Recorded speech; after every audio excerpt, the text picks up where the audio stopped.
Hello बच्चों, आज मैं आपको संस्कृत में पर्यायवाची या फिर समानार्थी शब्द बताने जा रही हूँ, जिसको इंग्लिश में सिनोनिम्स बोलते हैं। ओके, पर्यायवाची या समानार्थी शब्द। अब पर्यायवाची और समानार्थी शब्द कौन से होते हैं, चलिए देखते हैं। एक अर्थ को प्रकट करने वाले अनेक शब्दों को पर्यायवाची या समानार्थी शब्द कहते हैं। मतलब एक अर्थ को, हमारे बहुत सारे शब्द हैं और एक ही अर्थ को प्रकट करते हैं, उनको हम पर्यायवाची या समानार्थी शब्द कहते हैं। प्रत्येक भाषा में ऐसे शब्द हुआ करते हैं। तो प्रत्येक भाषा में मतलब इंग्लिश में होते हैं, हिंदी में भी होते हैं और संस्कृत में भी होते हैं।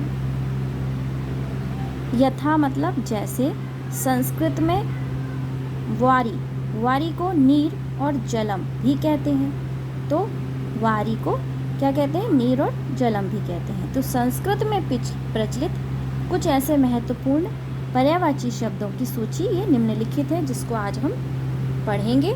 तो ये हमारे समानार्थी और पर्यायवाची शब्द कहलाते हैं, जो एक ही अर्थ को प्रकट करते हैं। चलिए बच्चों, हम स्टार्ट करते हैं।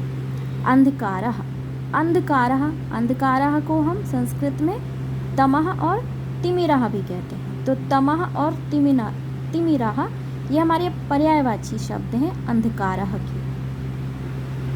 अब नेक्स्ट भृत्यः, तो भृत्यः को सेवकः, दासः और परिचारकः मतलब सेवक, या फिर जिसको हम सर्वेंट बोलते हैं इंग्लिश में। तो सेवक, दासः, सेवकः, दासा और परिचारकः ये हमारे भृत्य के पर्यायवाची हैं। अगला देखिए, अमृतः, अमृतः मतलब अमृत। इसके पर्यायवाची हमारे संस्कृत में कौन से हैं, सुधा, पीयूषः और अमेयः। ओके, तो सुधा, पीयूषः और अमेयः ये हमारे अमृत शब्द के पर्यायवाची हैं। अरण्य मतलब होता है जंगल या वन, जैसा कि इसके पर्यायवाची हमारे हैं काननः, वनम और विपिनः। अगला देखिए, घोटक मतलब होता है घोड़ा, घोटकः। संस्कृत में क्या लिखा हुआ है, घोटकः। अश्वः, हयः और तुरंगः। तो ये हमारे घोटक मतलब घोड़ा, अश्वः, हयः और तुरंगः मतलब ये पर्यायवाची शब्द हैं, जो एक ही अर्थ को प्रकट करते हैं। उसके बाद अगला देखिए, असुरः के पर्यायवाची क्या है, दैत्यः, दानवः और दनुजः। अगला देखिए, दर्प मतलब होता है अभिमान या घमंड, तो अभिमानः और दंभः। अगला देखिए, नेत्र मतलब आँख, इसके हमारे पर्यायवाची क्या है, नेत्रः के चक्षु, लोचनः, नयनः। गगनः मतलब आकाश, अंबरः, नभः, शून्यः। ओके, नेक्स्ट देखिए, आभूषणः, अलंकारः, भूषणः, विभूषणः। तो ये हमारे आभूषण के पर्यायवाची हैं। आम्रम मीन्स आम, रसालः, अमृत फलम ये हमारे आम के पर्यायवाची हैं, आम्रम के। इसके बाद इंद्र के पर्यायवाची देवराजः, सुरेशः और देवेंद्रः। इसके बाद ईशः के पर्यायवाची क्या है, ईश्वरः, जगदीशः, जगन्नाथः। तो ये हमारे ईश के पर्यायवाची है। उद्यानः, ओके, उद्यानः यहाँ पर विसर्ग लगा हुआ है आहा, उद्यानः। उपवनः, वाटिका और कुसुमाकरः। तो ये हमारे उद्यान के पर्यायवाची, उपवनः, वाटिका और कुसुमाकरः।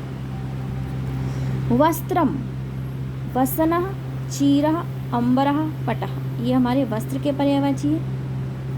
अगला देखिए, नलिनः मतलब कमलम, नीरजः, पंकजः, सरोजः मतलब ये हमारे कमल के पर्यायवाची है। अगला देखिए, कृष्ण मतलब काला, या फिर कृष्ण मतलब यहाँ पे कृष्ण भगवान से मतलब है। तो कृष्णः, घनश्यामः, केशवः, माधवः, गिरिधरः। कर्णः के पर्यायवाची श्रवणः, श्रुतिपटः और श्रवणेन्द्रिय, तो ये हमारे कर्ण मतलब कान के पर्यायवाची हैं। श्रवणः, श्रुतिपटः और श्रवणेन्द्रिय, मतलब जो इंद्रिय श्रवण में काम आती है वो कहलाती है श्रवणोन्द्रिय। ठीक है, श्रवण और इंद्रिय।